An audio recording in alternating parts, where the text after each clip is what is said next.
धुळे-सुरत महामार्गावर कंटेनर पलटी. महामार्गावरील वारंवार होणाऱ्या अपघातांचा प्रश्न पुन्हा ऐरणीवर.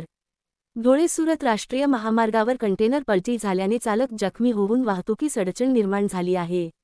सकाळी 10 वाजेच्या सुमारास धुळे-सुरत राष्ट्रीय महामार्गावरील गंगापूर गावाच्या शिवारात वळणावर हैदराबादहून सुरत येथे जाणारा कंटेनर क्रमांक के 63/6395 वरील चालक भरधाव वेगाने रस्त्याच्या परिस्थितीकडे दुर्लक्ष करून जात असताना मध्य रस्त्यावर पलटी झाला. कंटेनरवरील चालक वासुदेव धोलीरा, भिलवाडा, राजस्थान हा कॅबिनमध्ये अडकल्याने त्याला गावकऱ्यांच्या मदतीने बाहेर काढून जखमी अवस्थेत विसरवाडी ग्रामीण रुग्णालयात उपचारासाठी दाखल करण्यात आले आहेत.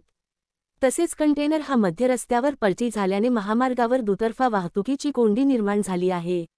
यासाठी महामार्ग पोलिसांनी आता लक्ष देणे गरजेचे झाले आहेत.